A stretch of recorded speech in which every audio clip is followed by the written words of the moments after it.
Some people's attics are filled with the history of their lives, trunks of old clothes, forgotten pictures and frames, bits and pieces from a bygone era. In our next story, a woman searches a box in her attic for answers to her past, only to discover a secret that would change her life forever.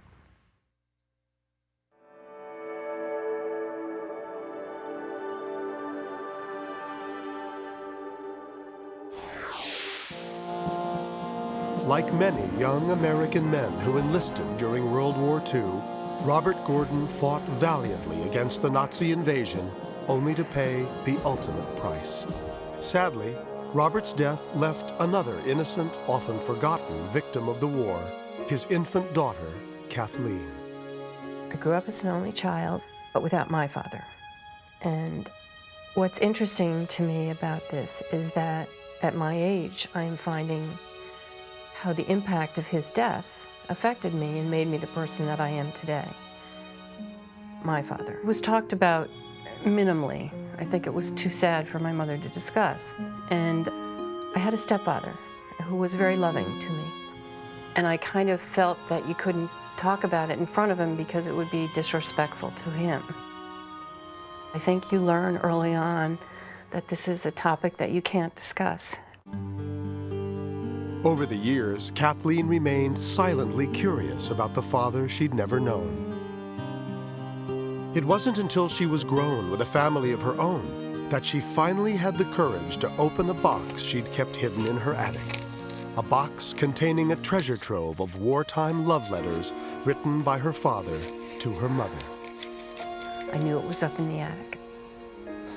And I think I thought it was just going to be too wrenching for me. But with the encouragement of a few friends and my family, I started reading these. April 21st, 1944. Good morning, darling. I think I felt they were too personal because some of them are very intimate. Your aching lover is now resting after a Lulu of a morning. But what I learned was what he liked to read, the movies that he watched, his thirst for knowledge. I met my father for the first time. Remember me kindly to all at home. A kiss for Kathleen. And all my love to you, sweetheart. I love you dearly. Your loving husband, Robert. He did come alive for me in the letters. And although I always loved him, I loved him more when I knew more about him. There was a sadness about it as well, because I wondered how my life would have been different had he been involved in it. How his thirst for knowledge would have been passed on more than it is to me. How nice it would have been to just hold his hand. Through the letters, Kathleen was able to piece together how her parents had met in New York in the early 1940s, worked for the same company, and eventually married. And then they had 4 months together, and then he was drafted into the Army.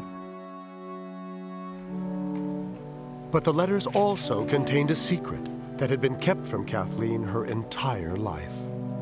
Reading through the letters, I found one from my grandmother to my mother. And it was marked personal across the front of it. I started reading it, and I was like, wow. It described the adoption of baby Jessie. As Kathleen read on, the facts emerged that her father had had a child from a previous relationship who'd been given up for adoption. Then I found a piece of paper, and on there was the name Jessica Wetzel. And so Kathleen began a quest to search for her long-lost half-sister. I did call a detective, and he said, well, if you don't have the date of birth and you don't know where she was born and all the particulars like that, especially with a woman, it's going to be harder to trace.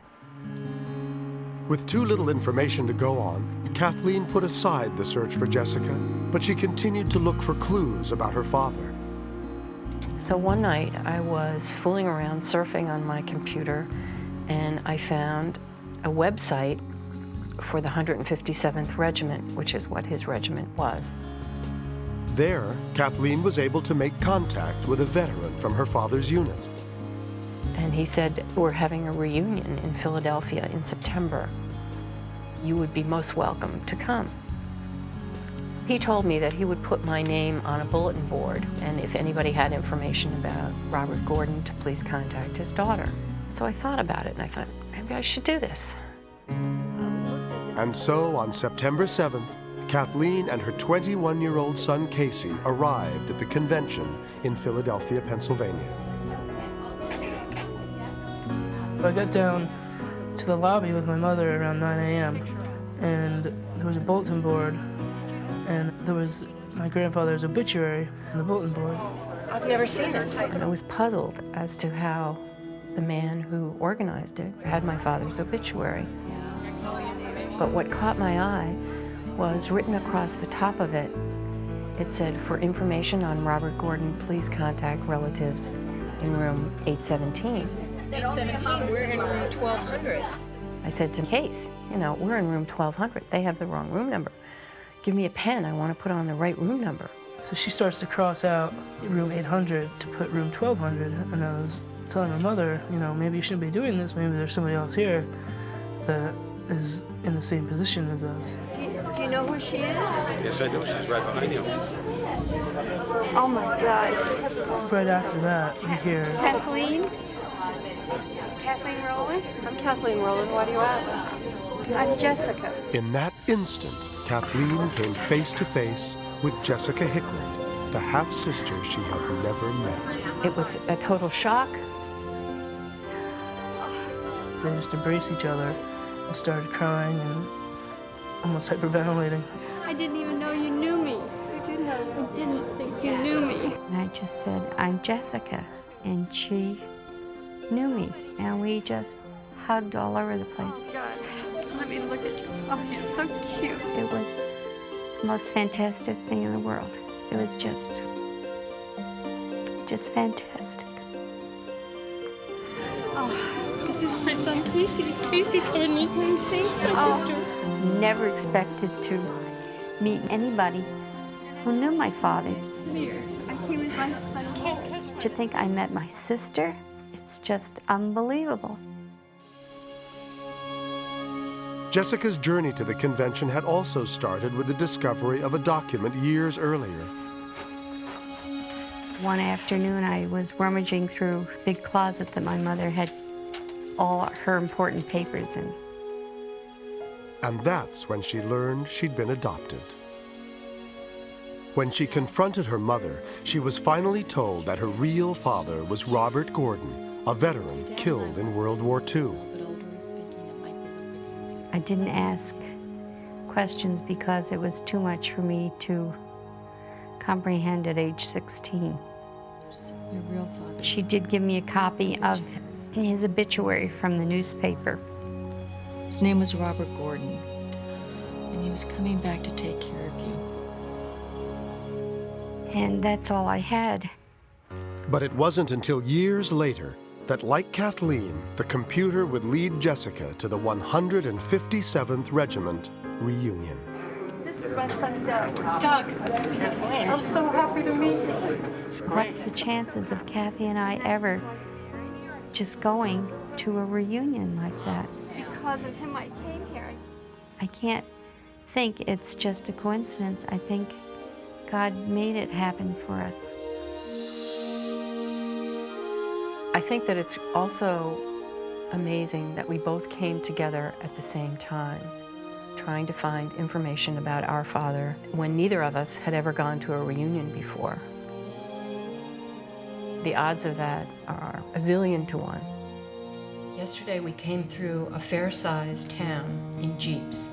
Shortly after, I think that my father was an exceptional young man. people lining both sides of the streets, waving, applauding, and throwing flowers. His letters that Kathy had shared with me are just so full of love and hope for the future. He sounds like a really wonderful person, a loving person. I don't have more time, baby, so for now and always. And it's finished. And he would have been so thrilled that his 2 daughters are together. I believe it was his guiding hand that brought us there. And this was the part of his life that he had to finish. This was the one thing left for him to do, was to bring us together.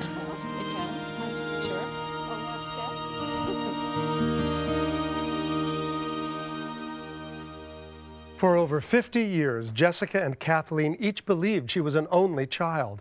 And then to suddenly find a blood-related sibling was not only a miracle, it was a life-changing event. These 2 instant sisters join us now from Kathleen's home in Connecticut. Hi there, how are you both doing? Hello, Richard. I'm great. Hi, Richard. First of all, besides finding each other, you both found extended families as well. What's that been like? Oh, it's unbelievable. I could count all my relatives on one hand before this. And I've got so many wonderful people who've just opened their hearts to me. I can't tell you how great it feels to have oodles of relatives, and especially Kathleen. Well, I can see that she means a great deal to you. She is my father, the part that I didn't know. She is my connection with the whole being. I feel that I am a whole person now, that my dad is in her. Our dad. You're right. Our dad. It's hard And as to long think as you of don't that. borrow my sweaters, we'll be fine. Now you're talking like sisters. Well, obviously this has had a great impact on your life as well, Kathleen. How do you feel about what's happened? I'm thrilled by it. I always felt a little different being the only one. And now that my world has expanded when I least expected it, it's just an enormous gift from God, from our Father. And I look forward to putting our lives together and building a relationship. And I know it's going to happen because I like her. Yes. Well, we want to wish you both the best of luck. Thanks for joining us. Oh, thank you. Good night. Good night, Richard. Thank you. Good night. If you're looking for information about a loved one lost during military service, both Jessica and Kathleen strongly urge you to contact the American World War II Orphans Network at awon.org. Who knows? Perhaps there's a miracle waiting there for you, too.